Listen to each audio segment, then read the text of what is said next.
Hi, I'm Cindy and today I'm going to talk about earthquake safety tips. Yes, I know the risk of having earthquake in our country, Malaysia, is low, but we still need to be precaution. There are 7 steps to earthquake safety. Step 1.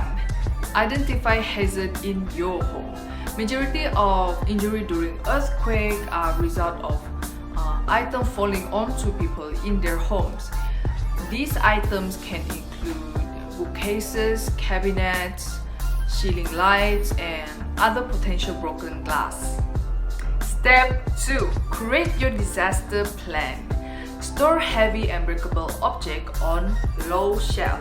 Create a family emergency communication plan that has an out-of-state contact.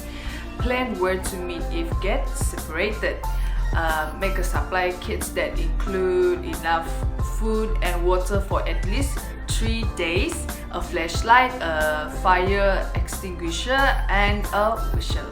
Step 3. Plan your disaster supply kits.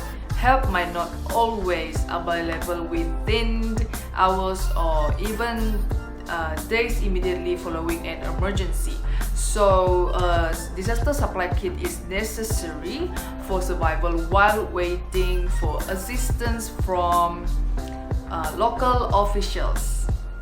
Step 4. Identify your home potential weaknesses. The home structure needs to be straightened to provide stability against the forces of an earthquake. It is more likely to survive if it is properly secured from top to bottom. Step 5. Drop, cover and hold on when the earth shakes. In most situations, you can reduce your chance of injury if you follow these steps. Step 6. After the shaking stops, checks for damages and injuries needing immediate attention. Learn about steps to take to access and provide first aid care following an earthquake. Step 7. The last step. When it is safe, follow your disaster plan and be alert for news updates from local officials and other advisory groups.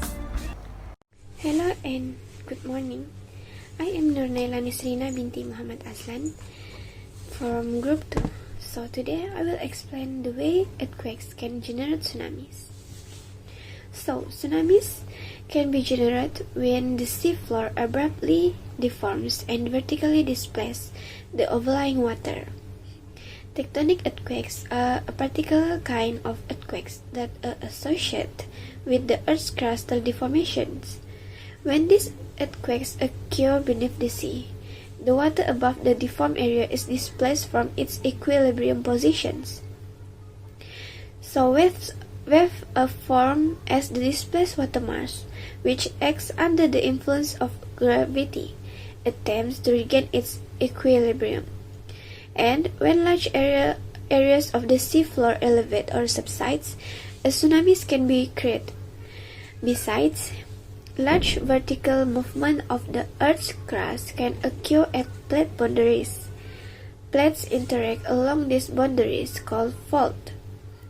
Around the margin of the Pacific Oceans, for example, denser oceanic plates slip under continental plates in a process known as subduction.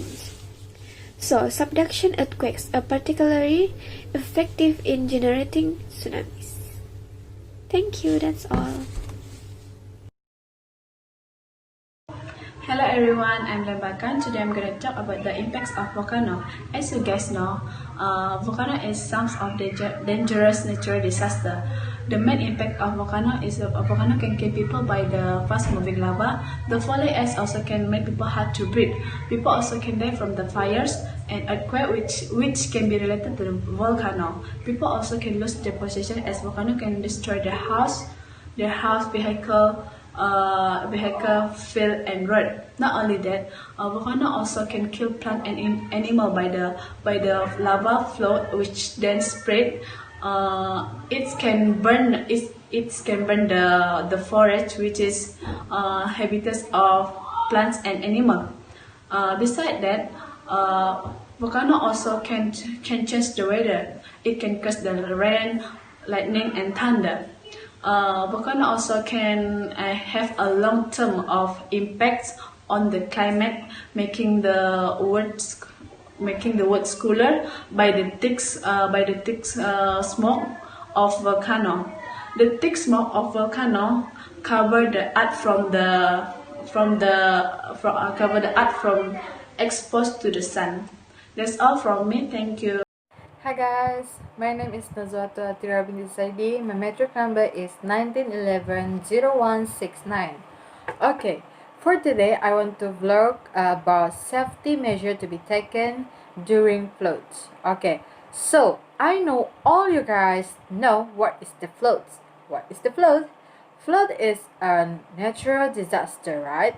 So when a flood occurs, what action do we need to do? And so let's get started. What a safety measure to be taken during a flood? First one, avoid terracing flood roads. 2. Keep children from areas afloat and keep family in a safe areas. 3. Identify important documents and items that need to save. 4. Sensitive to information from media and authorities. 5. Make sure the family know that step of action during an emergency. 6. Contact the security team in case the any emergency. Okay, I hope the important step can we use during a flood happen. Okay, today I will talk about different types of volcano. There are 3 types of volcano. First is composite, second is shield, and the lastly is dome. First is composite volcanoes or stratovolcanoes, a step-side corner formed from layers of ash and lava flows. It can rise over 8,000 feet and usually found at the respective plate markets. For example, at Mount Fuji in Japan and Mount Pinatubo in Philippines. Alright, the second is shield volcanoes are low with gentle sloping side and are formed from layers of lava. It's also typical, not explosive, and produce fast-flowing fluid that can flow from many miles. For example, as Mauna Loa on Hawaii. Lastly is dome. Acid is much thicker than lava which flows from shield volcanoes. It also has much stiffer side than shield volcanoes. This is because the lava is thick and sticky. It cannot flow very far before cools and hardened. Example at Poo de Dome in France, which last erupted over 1 million years ago.